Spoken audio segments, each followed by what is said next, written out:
consistait alors à restituer le trône à Yamato et ainsi rendre à Wano Kuni sa véritable apparence, celle du royaume du démoniaque Oz. Mais si ce géant antique est en et au pays des samouraïs, alors ça signifie que l'inverse est également possible.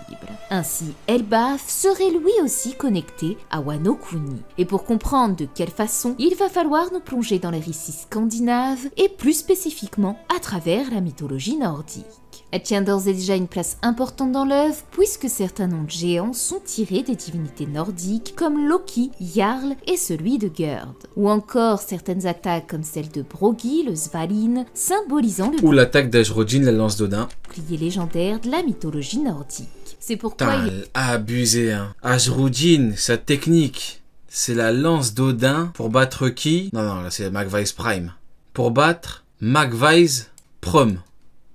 Ouais, c'est même pas le Magvise, vous voyez, quand il était costaud. Regardez comment il était chaud. Vous voyez, là, c'était Magvise. Ajrodin, une grande lance d'Odin pour battre Magvise fin de carrière. Non, c'est tellement la honte. Ajrodin, il fait tellement pas honneur aux géants. C'est la victime de Magvise. Il est probable que les terres d'Elbaf... Magvise, il a traumatisé. Et il a galéré de ouf. Ah, mais il a pas juste galéré. Attends, j'ai l'image encore. Elle est là, regarde.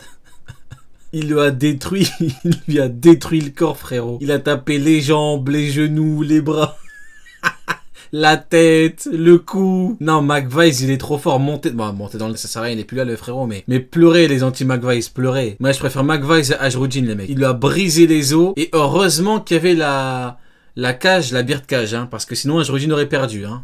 De celle d'il y a 800 ans. En effet, comme l'a récemment révélé Vegapunk, la guerre contre l'Ancien Royaume a provoqué une dérive des... Il a humilié tous les géants, le frérot Magvise, il est trop fort. Continent, bouleversant entièrement la disposition des îles. Il est donc tout à fait possible que durant le siècle oublié, les 9 royaumes de l'Yggdrasil aient existé, mais qu'ils se soient disloqués après la Grande Guerre. Et c'est pourquoi il est important de garder cette information à l'esprit. D'une part, car l'analyse des 9 royaumes que nous allons faire n'aura de pertinence qu'à travers le siècle oublié, bien qu'il soit possible que certaines de ces îles aient pu être préservées dans la contrée d'Elbaf. Et d'autre part, car analyser l'arbre-monde va nous permettre de comprendre quel lien unissait Titan à l'arbre antique Pluton. On va donc brièvement passer en revue ces 9 royaumes et imaginer ce qu'a pu être et ce qu'est aujourd'hui le monde des géants. Le premier monde se nomme Asgard. C'est ici que vivent les dieux primordiaux appelés les As. On y compte Odin, Thor ou encore Loki. En son sein... Ah ouais, Asgard là c'est chaud les mecs, vous voyez. Asgard, rien que le nom, vous voyez c'est chaud. Ensuite, on te dit Odin, Loki, Thor. Ah, c'est chaud les mecs. Balder. Non, Asgard, c'est quelque chose, hein. On se trouve la plaine de Yezavel, lieu de réunion des As, où ils forgent l'or et divers outils. Enfin, les murs entourant Asgard ont été construits par des géants. Ils bâtirent une grande muraille autour du royaume des dieux pour... Odin, pitié, ben oui, Athème. Pour éloigner les envahisseurs. Ce monde divin pourrait anciennement correspondre à Marie-Joise, lieu de réunion de la rêverie. Marie-Joise? Comment ça, Marie-Joise? Ce monde divin pourrait anciennement correspondre à Marie-Joise, lieu de réunion de la rêverie. Comment ça, Marie-Joise, Asgard et la rêverie? D'autant qu'il y a 800 ans, cette terre se nommait le royaume des dieux, résidence des êtres célestes. Je comprends pas, donc à l'époque, c'était l'équivalent d'Asgard? Je comprends pas trop le... Les Lunarians. Quant à cette immense muraille construite par les géants, cela rappelle fortement... L'ancien nom. Redline, cette terre artificielle créée à partir de plusieurs morceaux de terre. Ainsi, il est bien possible que dans One Piece, les géants antiques soient ceux à l'origine de la création de cette terre rouge. D'autant que parmi eux, il existe le légendaire Oz, surnommé le transporteur de continents. Bien qu'il soit né après le siècle... C'est le truc le plus abusé de tout OP. Il y a un mec, son nom c'est le transporteur de continents. Rien que le nom, c'est la maladie mentale. Il transporte des continents. Il n'y a pas plus abusé. C'est n'importe quoi.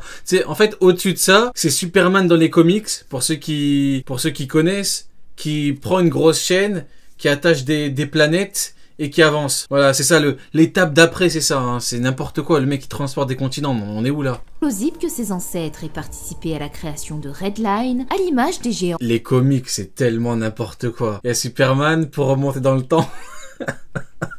Superman pour remonter dans le temps, il monte au-dessus de la Terre. Il va hyper vite pour que la Terre bouge vite. Pour remonter dans le temps. Les comics, c'est trop des fous. Non, les auteurs de comics, c'est n'importe quoi. Ils ont pu tout te faire. C'est vraiment... Non, franchement, ça me fascine. Deux trucs qui me fascinent dans les comics, c'est ça. Et c'est le fait que à tout moment, ils te sortaient un mec avec des pouvoirs de ouf. Il sort de nulle part. On te dit, voici Boudur, la divinité suprême de la galaxie. Après, tu termines deux comics. Après, on te dit, ah, en fait, non, il y a Yudur. En fait, lui, c'est le grand frère de Boudur. Et lui, c'est une entité encore plus puissante. Non, ça y est, les comics, c'est un truc de ouf.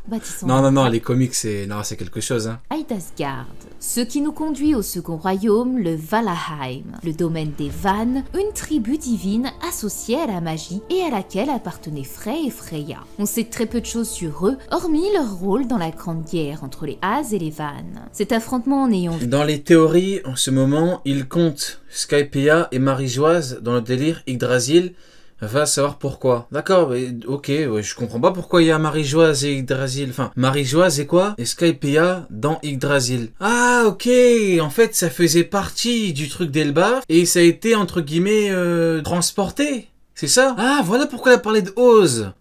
En gros, il y a Oz qui a pris un truc d'Yggdrasil et qui l'a mis ailleurs. Ok, ce serait un moyen de connecter tous les endroits à Elbaf, quoi. Ok, je comprends le concept. Plus aucun vainqueur s'est soldé par un échange d'otages en guise de paix et d'union. Ainsi dans One Piece, il se pourrait qu'une guerre similaire ait éclaté au sein des tribus célestes il y a plus de 800 ans. Si les As s'associent aux Lunarians qui vivaient dans l'ancien royaume des dieux, alors leur opposant devait sans nul doute être les Bilkans. Et quand je dis Bilkans, je parle ici des trois races célestes descendues de la Lune et que nous connaissons aujourd'hui comme étant les Skypéens, Bilkans des Nerfs et Chandia. Ces êtres célestes sont tout comme les Vannes dotés de pouvoirs magiques, bien que dans leur cas, on appelle plutôt ça de la science. Si une guerre a bien eu lieu entre tous ces hommes qui se prétendaient dieux, alors ça expliquerait cette séparation entre ces quatre races. Vient alors Midgard, la terre du milieu habitée par des humains. Ce monde terrestre situé au centre de l'univers. Midgard, qui porte parfaitement son nom.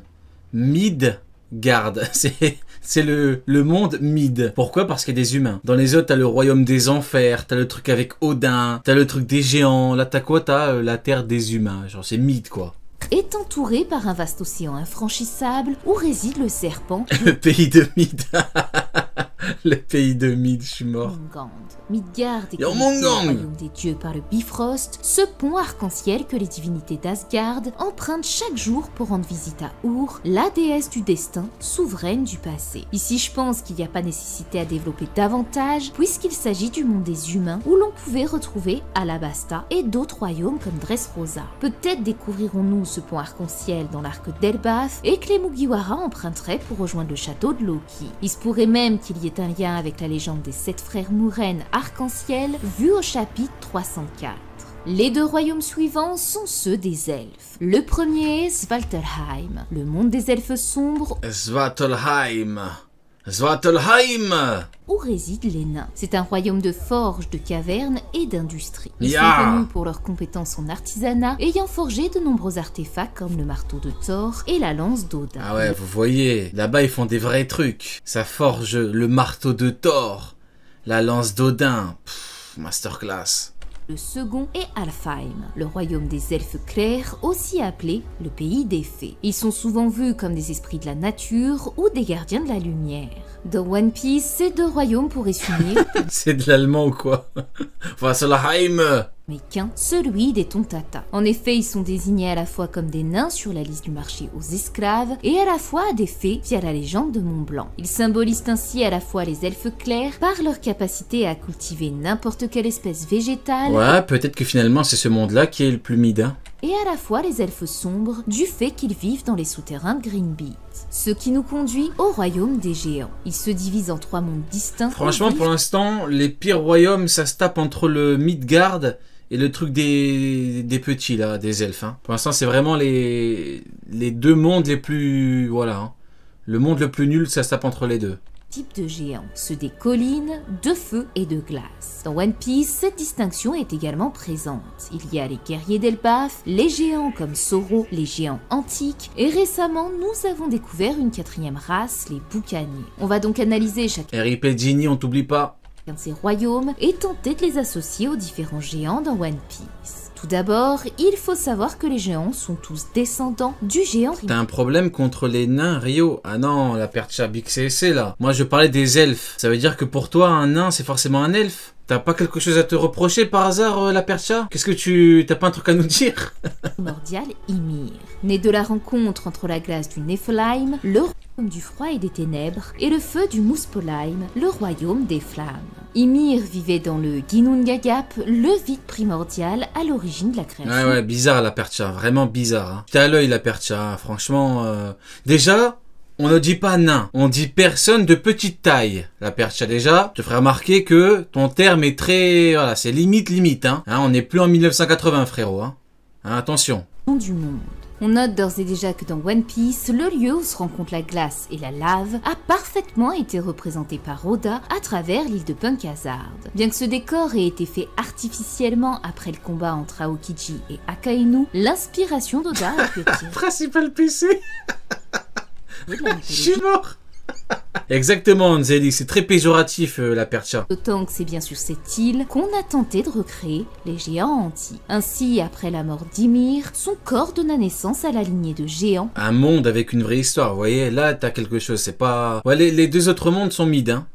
À côté de ça. Vivant dans 3 royaumes distincts. Le premier est celui du Jotunheim, là où vivent les géants de montagne et que l'on peut considérer comme les géants normaux. Selon certaines versions, cette terre serait partagée avec les géants de glace. La principale cité de ce royaume se nomme Utgard, une énorme citadelle faite de blocs de glaçons scintillants. Elle est gouvernée par le géant Utgard Loki. Ici, il ne fait aucun doute qu'il s'agit des... Comment ça, oula? Frérot, depuis tout à l'heure, tu dis oula quand je prononce un mot en allemand. J'ai fait allemand LV2, frérot, c'est tout, je me permets de prononcer ces mots comme je l'aurais fait en cours de LV2 allemand, tout simplement. T'es bizarre, Athème, je t'ai remarqué, depuis tout à l'heure, c'est très douteux. Géants d'Elbaf, puisqu'ils vivent sur une île jonchée de montagnes et de collines. Ouais, elle a un problème contre les Allemands, frérot. Toute forme de discrimination est bannie de mon chat, frérot. Hein. Attention, hein. La percha, elle en a déjà fait les frais. Hein. Elle a déjà été banne beaucoup de fois. Attention, hein. Si tu me dis que t'aimes pas les Allemands, moi je te banne tout de suite. Hein. Attention, à thème, hein. Quant à Utgard Loki, roi des Jotun, il pourrait bien s'agir du Loki originel dans One Piece, étant donné qu'il est le prince des géants. Vient alors le deuxième royaume, Niflheim. Il s'agit d'un monde glacé et brumeux, souvent associé à la mort et au froid éternel. Selon certaines versions, ce royaume est inhabité, tandis que d'autres affirment qu'il abrite les géants de glace et de givre. Le détail de la glace est cependant intéressant, car c'est dans cet élément qu'ont été conservés le corps des géants de Punk Hazard et d'Oz, dont la légende raconte que ce dernier serait mort dans le pays des glaces. Peut-être s'agissait-il du Niflheim. Le mec il m'a dit une phrase en allemand pour voir. Une phrase en allemand. Par rapport à qui? Kizaru? Kizaru ist eine große Schweiße. Vers son opposé que nous nous dirigeons. Le troisième et dernier royaume habité par les géants est le Muspelheim, le royaume du feu dirigé par... Le frérot il croyait que je mentais. Il m'a pris pour un mytho, frérot, j'ai vraiment fait LV2. Tu penses que je mens ou quoi? Ça ouf lui. Le géant seul. Je suis mort. Les habitants du Muspelheim sont souvent appelés géants du feu. Ce sont les forces destructrices associées aux flammes et à la chaleur. Ils joueront un rôle clé dans le Ragnarok où Surt dirigera ses forces de... Ah, Surt c'est la vraie... Surt c'est... Ça pue. Vous voyez? Surt, quand t'entends Surt, t'entends épée de Surt, tu le vois, tu dis ah, là il y a quelque chose. Là c'est pas mid. Destruction contre les dieux. Ce dernier royaume est très important car il pourrait correspondre à la terre. Pardonne-moi Rio, je te pardonne frérot, je te pardonne, c'est rien. Tu m'as pris pour un mytho, c'est pas grave, ça arrive. Hein, je suis là pour prouver que je ne mens pas. C'est pas grave frérot, tout va bien. Antique, et ceci grâce aux liens étroits pouvant exister entre Pluton et Oz. Gardez simplement ceci à l'esprit puisqu'on y reviendra un peu plus loin dans la vidéo. Enfin, on va conclure par le tout dernier monde des 9 royaumes d'Yggdrasil et il s'agit de Helheim, le royaume des morts. C'est ici que reposent les âmes des défunts, qu'ils soient criminels ou victimes de maladies et de vieillesse. Cette terre mortuaire pourrait symboliser le pays des rois. La thématique principale de cet arc reposait sur les yokai fantômes, tandis que c'est ici que sommeille l'argentique Pluton, ce dieu du monde souterrain. Ainsi... On est parti sur un live. On est en train de réact du OP là. Ça parle d'allemand. Ça parle de... Non les mecs, allez, faut repartir sur le thème là. C'est devenu n'importe quoi les mecs. Comme on peut le voir. 5 ans d'allemand, je suis même pas capable de me présenter correctement à l'oral. Ouais, bah après bon, t'es pas le seul, hein. La majorité de ceux qui ont fait allemand LV2, ils terminent le lycée, ils savent pas dire bonjour, hein.